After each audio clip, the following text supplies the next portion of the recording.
podcast for those who suffer, which is everyone. It's a space where we can speak honestly about what it feels like to be in desolate places without losing hope. Welcome to In the Thicket. Today is the second week in our Advent series, and we're talking all about what it means to find peace in the midst of noise. So we're talking about the external noises that are around us, not even just noise, but sight and just overload of all the senses. And then also internal noise and what that looks like and how we find peace in the midst of both of those things. And we hope it's helpful for you in this season where there is definitely a lot of noise around us. God bless you.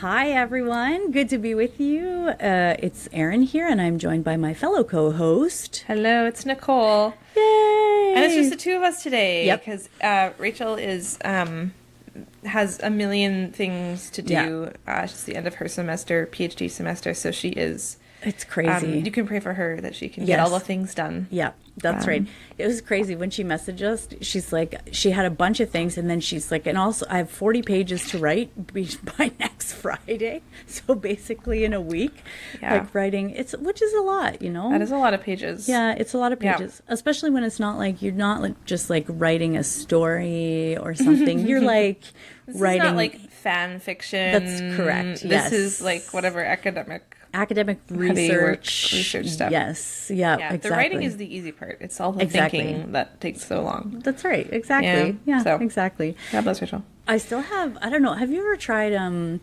like voice dictation stuff when you're writing? Did you use any of that when you were writing? Not for my PhD. No, I just typed.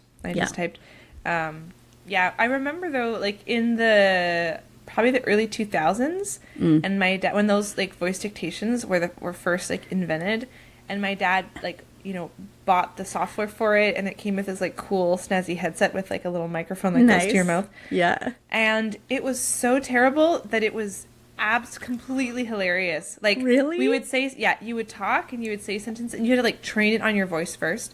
But even with that, you'd like speak and say sentences, and it was so like gibberish, but like it was trying to be a sentence that we would like, it just became a source of entertainment for us. That's so we would go and write a paragraph, and then Reed be like, look what I made, and then we would all die laughing, and it was just like the best. That's awesome. And that's fun. Yeah, that's awesome. Yeah. I think the technology's better now, but yeah, I think yes, it's definitely a little bit better now.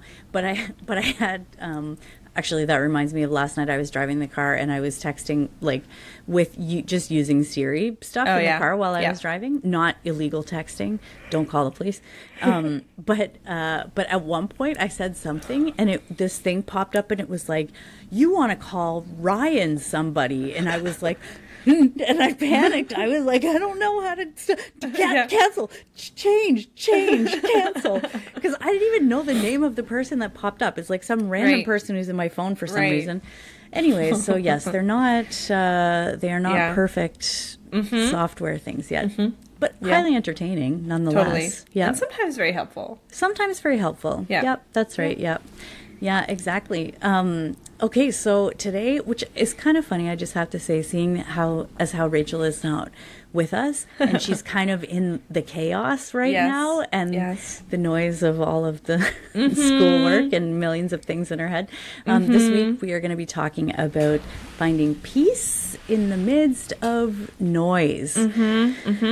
Which is, you know, pretty topical for this kind of year. So again, just if you're just joining us this week, last week we started our Advent series, and we're looking at the different themes of the different weeks of Advent. So it starts off last week was, what was last week? Hope. This week is peace. The third week of Advent is joy, and then the fourth week of Advent is love. So we're kind of looking at the challenges to really being in those things. Yeah.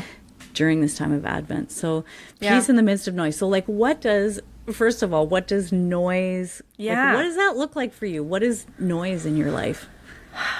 Yeah. Wait, it's funny. Okay. Permit me a nerdy moment before I talk about my experiences. Please. I love your nerdy moments. Okay, great. So I was thinking about how in like brain imaging work or any kind of research where you're measuring people's movements, or actually this goes for a lot of different types of research, but that we have this concept of like signal to noise ratio, and it is when you're picking up data, how much of that data is like the true thing, the signal, the thing that you're looking for, and how much of is it just sort of noise and randomness. So, you know, if you're measuring EEG, like brain recordings on the surface of the skull or surface of the brain, and you can get, you know, a signal that is telling you kind of what's the current. I don't do EEG, so I'm not going to probably Like use the amplitude. yeah, like amplitude and the current, like, yeah, all the signals, like what is the electrical activity, there we go, Right. That's happening on the surface of the brain. But if people move around while you're trying to measure, it creates extra, like, extra kind of waves, and that is not actually a signal of the electrical activity, it's just noise, it's noise from the movement. Right. So, I don't know, and I think about, like, that, I think there's something analogous, too, of, like, okay, in the noise of life, like, if the signal is like, what's the thing that is true, and like the presence of God in the moment, like that's the truest thing in any moment. But like, how do we get through all the noise? Anyways, that's my nerdy moment. Nice, It's I just love like it. a way of thinking about signal and noise. And just in case people don't know, what is it that you studied, Nicole? I studied, so my PhD is in music and health sciences. So I'm a neurologic music therapist. So it's about music and the brain. Love it. And how we can Yes. use music to impact the brain and human functioning. Yes.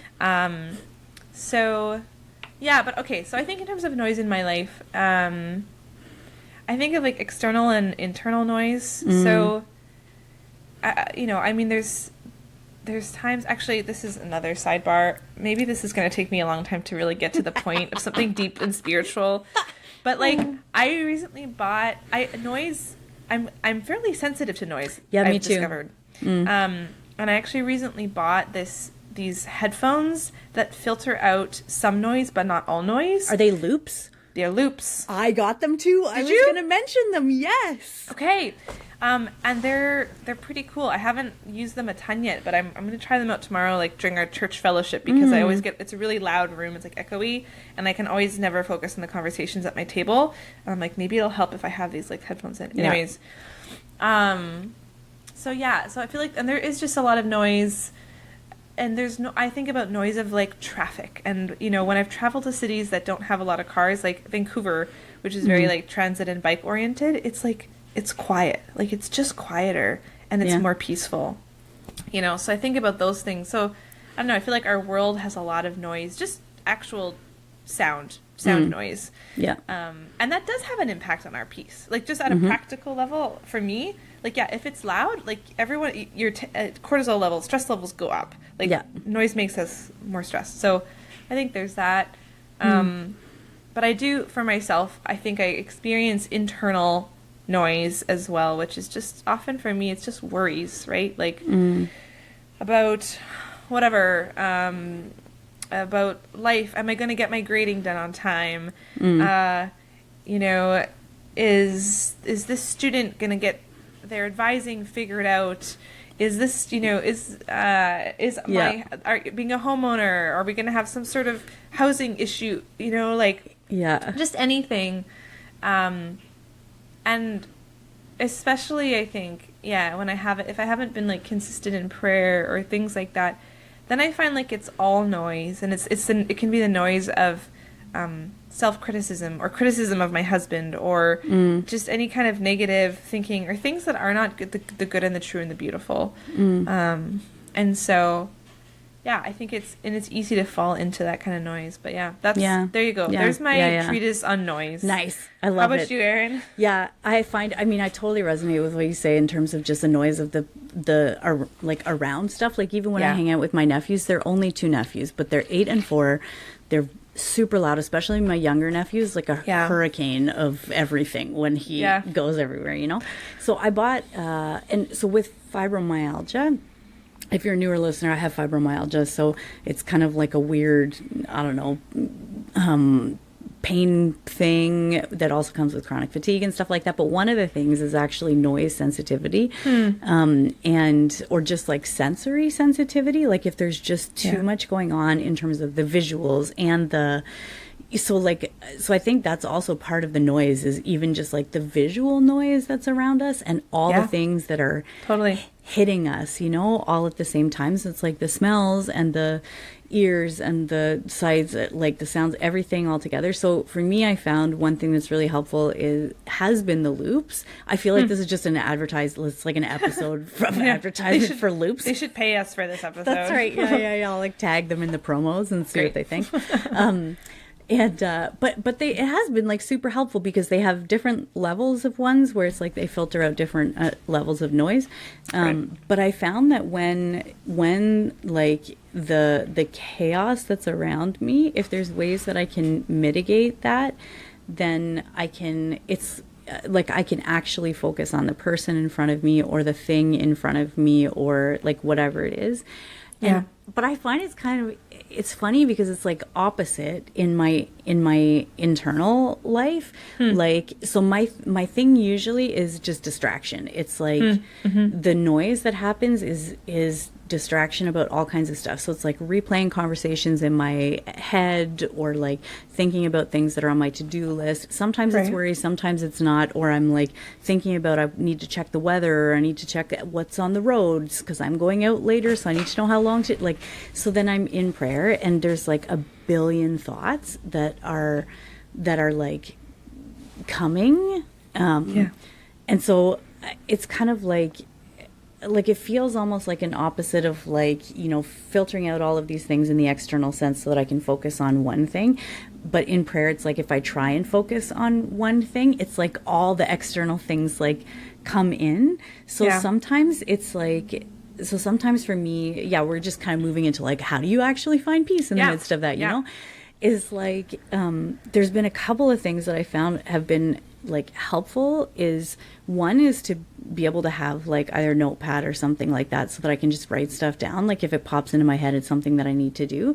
Because also a fibro thing is definitely like cognitive stuff, so I forget stuff super easy. Like I'll be like, okay, I need to do this, and then 2 minutes later I'm like, I have no idea. But that's also just a human thing too, Sure. But no, So then I'll write stuff down so that it can just because Teresa of Avila she really struggled with distractions, and so she talked about like just like kind of looking at them, acknowledging them, letting them pass. So like that's a way for me of like, okay, I can acknowledge it and then just let it pass, and I don't have to pay any more attention to it until it's actually the time to pay attention to it. And then the other thing is like is actually just trusting that the Lord is going to provide whatever peace I need. Like he's going to provide whatever silence that I need, because it's not really something that I can manufacture. Like I can't force my brain to shut the heck up. Like just shut up, And it does it does matter what we're doing kind of before prayer, like if we're going frantically and then we just sit down all of a sudden and expect to be like totally recollected, like it's not like, so those kind of things do matter. The environment that we're in, if we're setting ourselves up for but like in the end, like you can't, there's only so much control, quote unquote, that you have over your brain and your thought life and your, so it's like, in some ways it's like surrendering that to the Lord and being like, okay, if I'm just super distracted today and I've done the things that I can do on my end to like try and foster an internal and an external peace, and it's not there, I just have to trust that it's like, you would give it if I needed to, really be in that today, How about you? What is it like? What does it look like for you? Yeah, I think things that I've been learning in terms of peace lately. So external and internal. I think external has been like to use the senses, like because a distraction can come through the senses, but I think also peace can as well. So like, and I don't want to sound. This is maybe I don't. At the risk of sounding like woo-woo or like kind of bland or something, I'm like, actually, no, there's something really beautiful here. But I think beauty in the senses is like something that can bring peace. Yeah. So like, if there's beautiful smelling flowers around, smell them. Like I've been finding that helpful for me. I think I've probably mentioned this in the podcast before, but like there's a rose garden at Belmont where I work, and sometimes I will go and I will just like like trying to find the beautiful smelling roses. And especially on a day, if I'm like really, I'm like grading a lot, or I'm thinking a lot, I'm trying to manage all these things, and I'm like, okay, I need to give myself a break, because I'm just going to tire myself out and become ineffective. And I will go and spend just like 10 minutes and just like smelling the roses, and that sensory beauty brings peace, and I'm able to go and be present again to my work. Or same thing of like visually, right? Like a beautiful piece of art, or like nature. If there's even like looking at, I've done this sometimes, like I'll go and just like look at my house. I'm pointing over here because I have like a plant in the room here. I'll turn my camera. Wait, where is it? Where's the plant? Oh, there it is. There it There it is. is. There it is. Oh, Okay. that's cute. It's beautiful. And sometimes just going and looking at like individual leaves and looking at the tiny, things that are coming, and just that beauty can also bring peace. Or a beautiful song, like listening to a really beautiful song that reminds me that brings back sort of those peaceful emotions. Like that can help. So I think that just the senses can be a really beautiful way. Taking a bath, taking a warm bath, right? Or like a nice shower, like that tactile temperature, like that's a really great way if you can do it. So that's like a strategy that people, if they really struggle with anxiety or PTSD or something like that, right? It's like 5 things you can see, exactly. 5 things you can smell, 5 things, and then you do 4 things, and you do 3 things, or like, but it's like grounding, Right. Yeah. And I think that's like, these are kind of good, well-researched psychological tactics that maybe your therapist gave you, but like there's some truth in that. There's like, God created our senses for a reason, and like I don't know, I think about how even at Mass, or like at Divine Liturgy, it's very sensory. There's incense and there's icons and there's all of these things that are meant to draw all your senses in. And like, there's a reason for that, and we can live that way in our lives. So I think that's one area. And then internally, like, I mean, the obvious thing about peace is like prayer, right? Because like you said, Erin, we can't engineer our own peace. And like, but I just also want to be attentive to like, some of us have the calling, the luxury to be able to go and pray for an hour a day or something, But especially I think about like moms, or even like university students sometimes, or just different people who are in a certain phase of life where like that volume of prayer or set aside is just actually not possible. And I think about, I think that everyone has, you can discern like what does prayer look like for me in my life right now, right? Like that's always a question, or working with a spiritual director. But I think what all of us have time to do is like take a tiny second and just like make eye contact with Jesus in our heart, and like, I don't know. I was at a party last night, little St. Nicholas Day party. Nice. Nathan and I were there together, and we weren't like, we went and just talked with people, and we weren't all together. Nathan and I weren't together all the time, but like once in a while, I would just like listen for him, and I would hear that his voice and hear him talking with people. That's and so then, sweet. or just like just sort of keeping track with each other, or once in a while kind of lean over and you give each other a hug or whatever. And it's not like these weren't big interactions, these are like split second things, but just my attention towards him. And it was just so nice. Like, it was so nice to be at a party with him, even though we weren't like, it's not like we went by a corner by ourselves and like chatting. It's just that I was aware that he was there, and he was aware that I was there, and that made us both happy. So I think like, we can do that with the Lord too. Just like being aware, like listening for his voice, and be like, oh yeah, he's here in my day, in my craziness, in my noise, in my, So, those are my thoughts. And it reminds me of the story about the widow's mite, like how she gave everything that she had. Like, what she had was not a lot, but she gave the whole thing to the Lord, which is true. Because I mean, for me, I do have the luxury of like, we have a chapel in the house.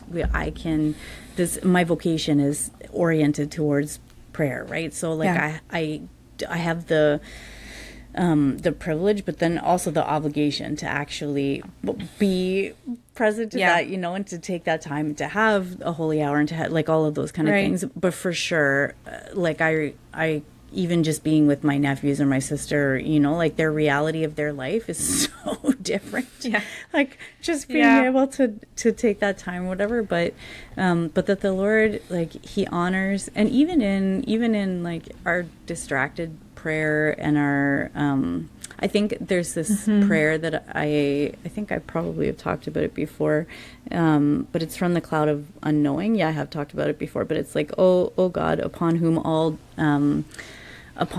desire is eloquent. And I'm like, ooh, that's so like beautiful, and I think really helpful to remember that the Lord knows like the desires of our hearts, and he doesn't hold our like imperfections and our weaknesses against us, you know. So like even in the times of prayer where where we're walking around our day and we're like intentionally trying to, like, I use distraction all the time if I'm in pain and I'm like like it's and I wish it was not so. I wish it was that I but sometimes I just it's easier to rely on distraction than it is to rely on the Lord, you know? And maybe sometimes the Lord is in that. Maybe the Lord is like, this is why I have given you Netflix today, because that's what's going to help. You know, or whatever. Like, that's, there's something, it's not like it's... Yeah, and I think, like, I was thinking, too,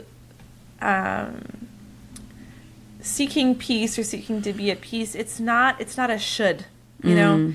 Like, it's a gift, and I think about, you know, things in my life where I've been trying to grow in different areas, and it's not like you can suddenly just be like, okay, I'm going to practice this virtue, and I'm going to nail it the first time, and then I'm going to do it for 21 days, because then it's a habit, and I will have mastered it, and go me, you know? Yeah. It's like, I found sometimes the growth, or the way I'm maybe learning to grow, is actually bringing these to the Lord and say, Lord, I don't know how to do this, and I know you're calling me to do it, and I am completely without any capacity here, so teach me. And like bringing that prayer, or the question even, Lord, how do I do this, Lord?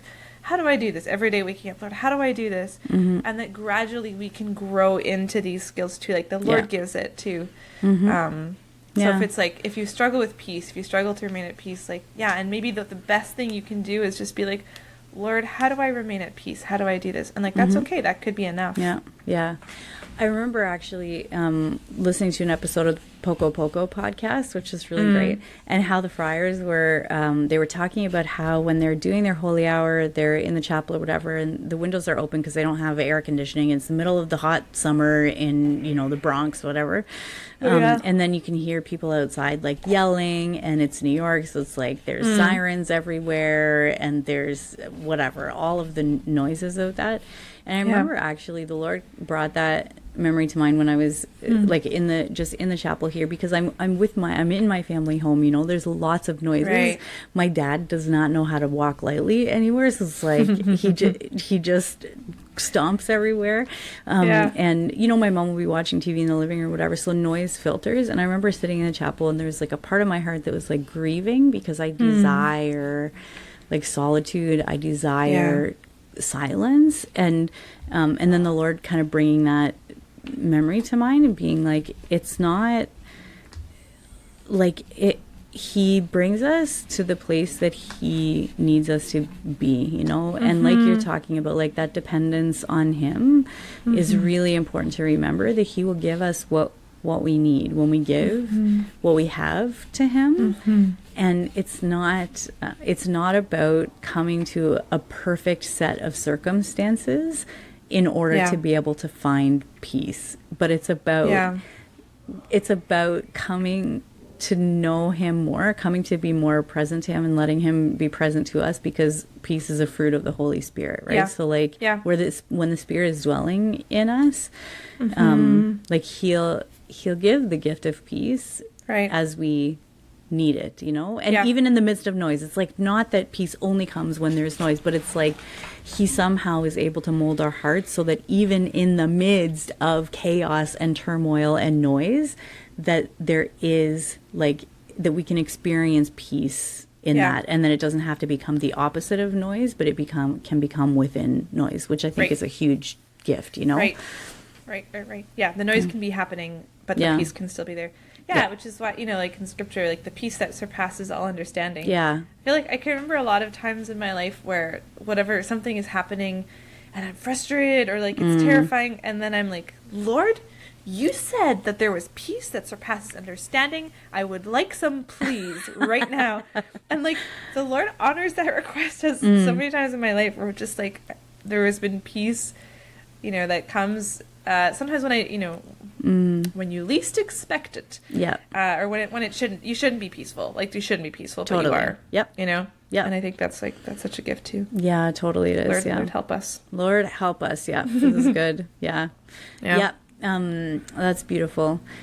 That's beautiful. Yeah. Okay, well, this is good. Some little thoughts on Some little thoughts peace. on peace. But, Thanks, yeah, Erin. we love to hear what y'all think. If you have any, Yeah. you can on our Instagram or Facebook, whatever. You're welcome to. Or Peace you can send us a tips. message. What are your peace tips? What are your tips for peace? That's good. And you have a god. Well, I have a like god wink. semi-god wink. Yeah, I told Erin, I was like, it's not a God wink, it's just kind of like a cute story. So we were like, all right, let's go. I for love it. Okay, so last week, I was babysitting my friend's 2-year-old for the day, and she's very, very cute. And so I had gone and picked her up, and then I had to drive Nathan to work, and so she was like, you know, we're getting ready to leave, and then getting her in the car and stuff like that, and she was funny because Nathan and I, like, you know, I don't know, when you're a couple, you just you do weird things. Like, Yeah. you just, Sure. like, you have, like, weird so one thing, like, Nathan and I were doing that we didn't even realize that we do is, like, we'll be like, okay, and then Nathan goes, okay, and we just, like, say okay a bunch of times randomly when we're Awesome. getting ready to leave, and, like, not really conscious that we're doing this. Yeah. Like, we just sort of, like, and we do that with other things, too, just, That's like, cute. saying the same thing back and forth. Yeah. Anyway, but when you have a 2-year-old around, they will pick up on things. So we were like, okay, and just doing our thing, and like, and all of a sudden we hear this little voice, okay, in the back, and we both just started laughing because all of a sudden we realized that we were doing this, and then she kept, okay, like she just decided, like, so that was the thing. I want in on this. This is Yeah. what we're doing. All right, we're Yeah. doing it. That's And so funny. We just enjoyed that a lot. And then she It probably just- got back to her parents and was like, okay, yeah. And they're okay, like, what's wrong with you? You broke our daughter. That's super it's good. cute. I Little love kids it. around. They'll point out your quirks without you That's even right. realizing. Oh yeah, they will for They'll find your sure. quirks. Yeah. So I love that it. was fun. Oh, this is my gummy. good. Okay, well, listen, thanks everybody for joining us this week. Yeah. This was I love peace. Now I just want peace. Oh, I can point out. I'm gonna just do a shout out. There's a song by yeah. Joe Zambone called "I Just Want Peace," Yeah. and it's a beautiful song. It's about peace. Yeah, it's about Yeah. peace. Exactly. good album, too. Yeah, it is. It's a great album. So Yeah. you can check that out if you've never heard of Joe before.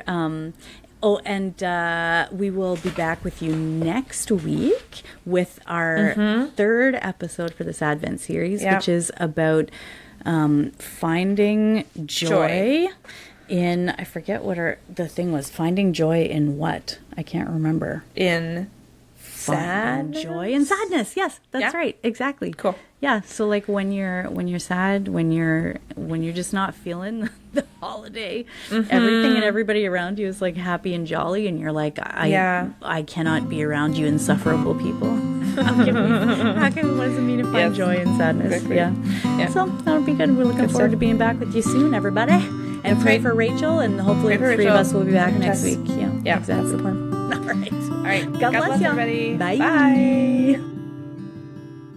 Thank you for joining us for this episode of In the Thicket. If you like what you hear, give us a rating and hit that subscribe button. We have new episodes every Monday with more stories and honest conversations about life when the going gets rough and the hope and humor amidst it all. We'd love for you to join our community on Instagram and Facebook at In the Thicket Podcast. While you're there, let us know how we can pray for you. God bless and see you next week.